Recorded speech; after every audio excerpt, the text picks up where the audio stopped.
O mês de março se aproxima e com ele chegam tentativas de frear as celebrações de uma data que fez o Brasil entrar num período de 21 anos de ditadura militar.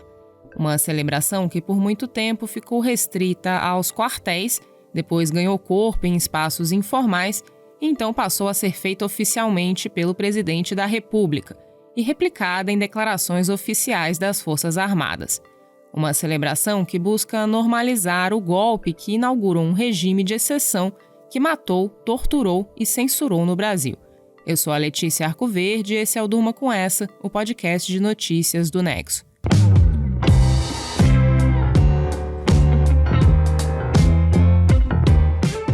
Olá, eu sou o Conrado Corsalete, estou aqui com a Letícia para apresentar esse podcast que vai ao ar de segunda a sexta, no fim da tarde e início da noite, sempre com notícias que podem continuar a ecoar por aí.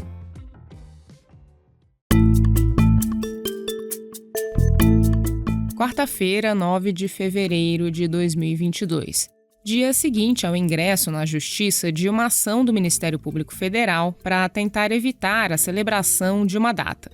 Uma data que deu origem a um episódio da história recente brasileira, que jogou sobre o país uma ditadura de 2 décadas, marcada por assassinatos políticos, tortura e censura às artes e à imprensa. A Procuradoria da República no Distrito Federal fez um pedido à Justiça para proibir que o governo faça publicações em tom de celebração ao golpe militar de 1964, que completa 58 anos no dia 31 de março de 2022. O Ministério Público diz que a publicação de mensagens celebrando o golpe em canais oficiais é um ato inconstitucional. Também pede que procedimentos administrativos disciplinares sejam instaurados contra agentes públicos, sejam eles civis ou militares, que façam publicações a favor da ditadura. Os procuradores ainda pedem o pagamento de multa por danos morais e a responsabilização de funcionários do governo que participaram da divulgação de um vídeo em 2019 que celebrava o golpe militar. A bandeira verde e amarela voltou a tremular e o medo deu lugar à confiança no futuro.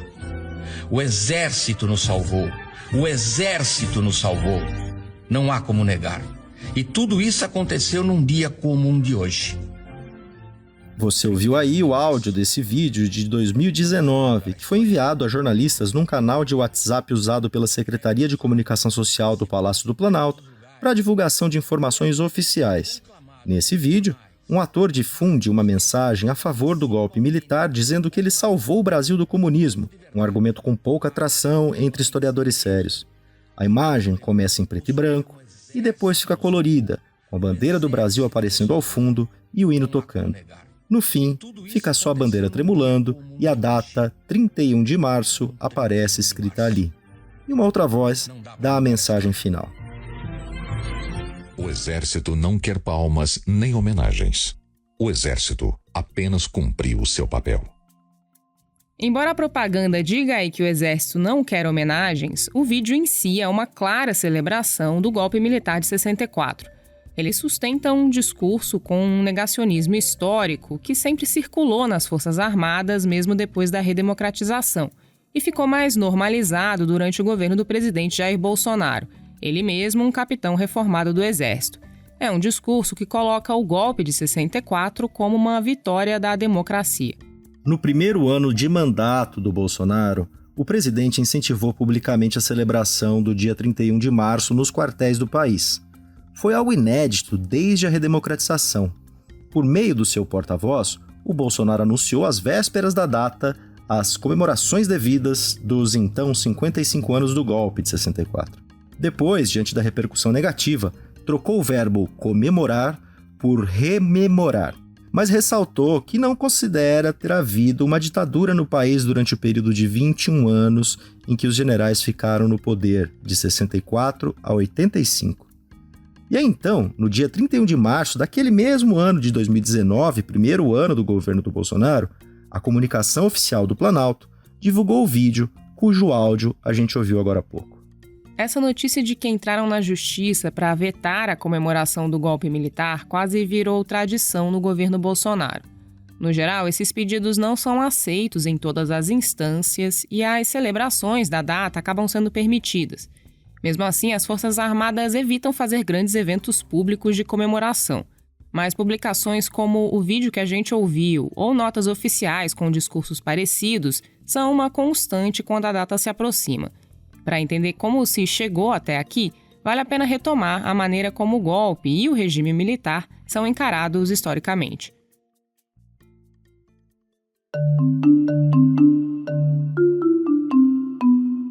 Durante a ditadura, a data do golpe era celebrada e os militares reproduziam a ideia de que a deposição do então presidente João Goulart havia se dado para preservar a democracia e evitar uma suposta ascensão comunista. O mundo vivia em clima de Guerra Fria, com os Estados Unidos liderando o bloco capitalista e a União Soviética liderando o bloco comunista, todos em busca da tarefa de conquistar corações e mentes. O então presidente, o João Goulart, ou Jango, seu apelido, era do Partido Trabalhista Brasileiro. Ele tinha uma agenda de reformas que mexiam na estrutura econômica do país, como a reforma agrária e a reforma tributária, e era identificado com o sindicalismo. Por isso era acusado pela direita de representar no Brasil a ameaça do comunismo internacional. Cuba, na América Central, tinha feito a revolução anos antes, o que alimentava esse medo. Mas o fato é que, como afirmam os estudiosos do período, Jango não era um comunista. Nem essa ameaça estava de fato presente no Brasil. Em vez de golpe, o 31 de março era chamado de Revolução ou Movimento de 64, termos que ainda aparecem no vocabulário de muitos militares hoje em dia e nas celebrações recentes da data, ou mesmo no discurso de ministros do Supremo, como o Dias Toffoli, que recentemente disse que prefere chamar o golpe de movimento. Bom, mas com a abertura democrática nos anos 80, o Brasil começou um processo de ressignificação da ditadura. Um símbolo forte dessa mudança de abordagem no debate público é o discurso do então presidente da Assembleia Nacional Constituinte, o Ulisses Guimarães, quando ele assinou a promulgação da Constituição em 1988. Quando, após tantos anos de lutas e sacrifícios, promulgamos o Estatuto do Homem, da liberdade e da democracia, bradamos por imposição de sua honra. Temos ódio à ditadura, ódio e nojo. É uma fala que simboliza algo sempre lembrado por quem se opõe a regimes de exceção. A Constituição de 88, que selou a saída do país de um regime autoritário que matou, torturou, censurou e restringiu liberdades, é um documento que tem entre seus principais objetivos defender o Estado democrático. A função desse Estado deve ser, segundo a Constituição, abre aspas, assegurar o exercício dos direitos sociais individuais, a liberdade, a segurança, o bem-estar, o desenvolvimento, a igualdade e a justiça como valores supremos de uma sociedade fraterna, pluralista e sem preconceitos. Fecha aspas. Um regime de exceção vai diretamente contra esses ideais.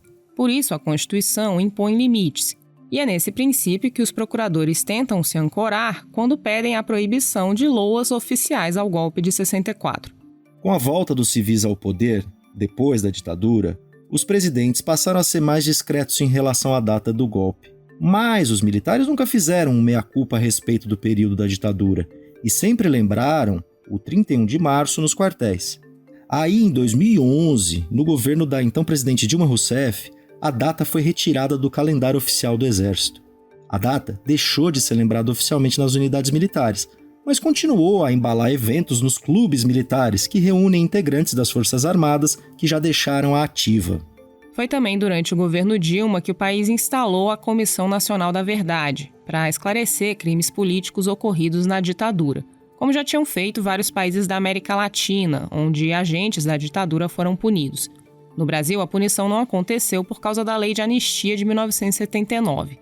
Em 2014, a comissão lançou um relatório sobre o saldo de vítimas da ditadura militar, um número que talvez a gente nunca conheça ao certo. Segundo o documento, foram 20 mil torturados, 8.300 indígenas mortos por ação ou omissão do Estado, 7 mil exilados, 4 mil direitos políticos cassados e 434 mortos e desaparecidos nas mãos do regime que considerava essas pessoas adversárias políticas. Teve também 19 crianças sequestradas. A Comissão da Verdade não se propunha a punir, mas a fazer um resgate histórico. E mesmo não punindo ninguém, a iniciativa gerou muito desconforto no meio militar. Um meio que ajudou a patrocinar a chegada do Bolsonaro ao comando do país. Bolsonaro que antes já tinha defendido, quando era deputado federal, o extermínio de adversários políticos. Falou que a ditadura militar deveria ter matado uns 30 mil. Defendeu a tortura daquele período. E quando foi votar pelo impeachment da Dilma em 2016, fez uma homenagem dentro da Câmara dos Deputados ao coronel Carlos Alberto Brilhante Ustra, notório torturador da ditadura. Em 2020, segundo ano de Bolsonaro no poder, o então ministro da Defesa, general Fernando Azevedo e Silva, assinou uma nota que dizia que, abre aspas, o movimento de 1964 é um marco para a democracia brasileira, fecha aspas. Azevedo que está prestes a assumir a direção geral do Tribunal Superior Eleitoral nesse ano de eleições. Ele vai cuidar da parte administrativa. Em 2021, o ministro que sucedeu Azevedo na Defesa, o general Walter Braga Neto, também assinou uma nota parecida, dizendo que os acontecimentos de 31 de março de 64 devem ser compreendidos e celebrados, e que as Forças Armadas pacificaram o país. Os resultados desse discurso que põe as Forças Armadas como pacificadoras ou benfeitoras da democracia brasileira apareceram nas manifestações bolsonaristas de 2020 e 2021. Essas manifestações, parte delas em Brasília, pediram intervenção militar e atacaram instituições democráticas atuais. O Bolsonaro engrossou esse coro, participando de atos que celebravam o AI-5, o ato institucional que jogou o Brasil no momento mais sombrio da ditadura. Isso ao mesmo tempo em que o presidente atacava o Supremo, falava em não cumprir ordens judiciais, tudo sob a alegação de que o tribunal não deixa ele governar. As ameaças arrefeceram, mas seguem latentes. Em 2022, as eleições vão colocar à prova de novo qual o alcance desse discurso radicalizado, que celebra um momento de solapamento da democracia como uma vitória.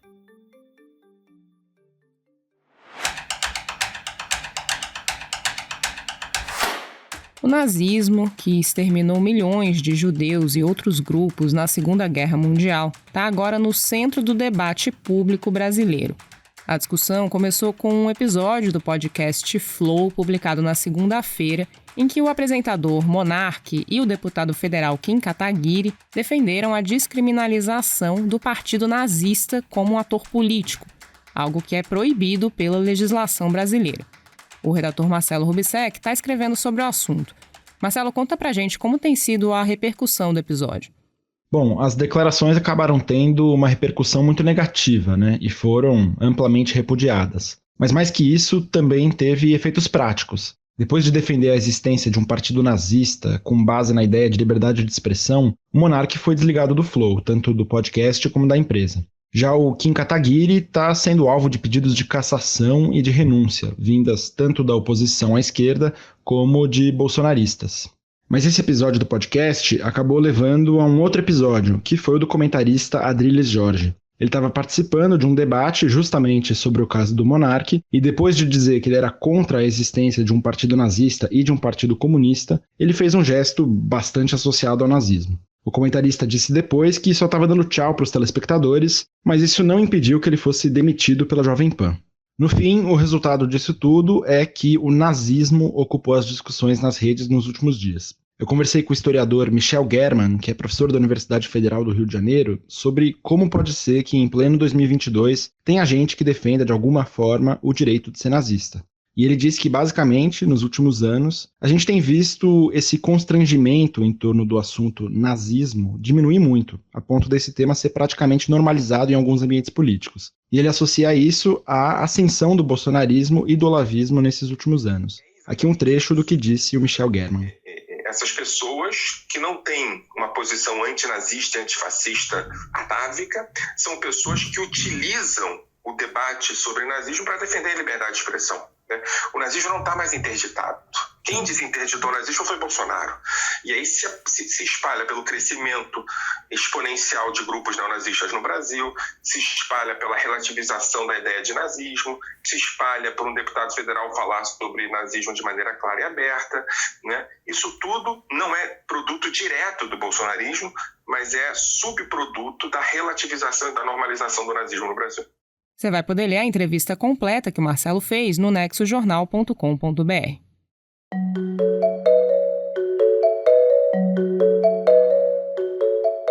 repórter especial João Paulo Charlot fala agora sobre uma pesquisa que mostra como a população da União Europeia vem encarando as tensões e ameaças militares entre a Rússia e os países da OTAN diante da crise na Ucrânia.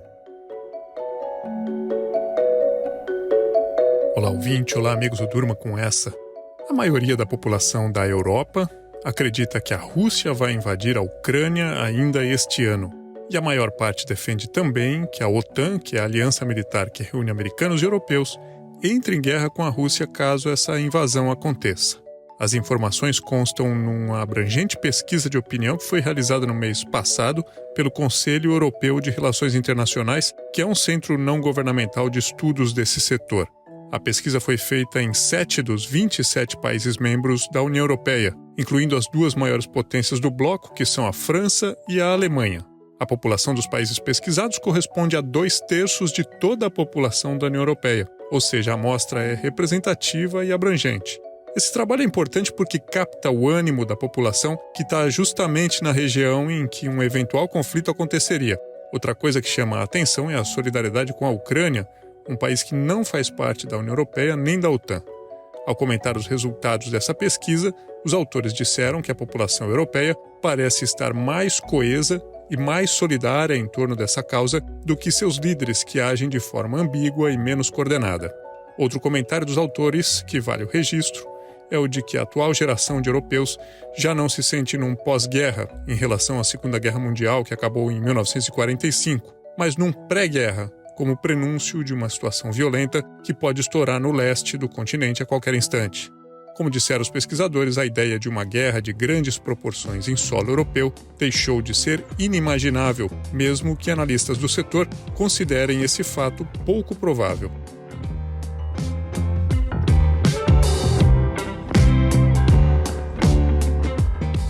Das tentativas de vetar a celebração oficial do golpe militar de 64, passando pelo debate público sobre o nazismo no Brasil e terminando com a apreensão dos europeus diante da crise na Ucrânia, durma com essa.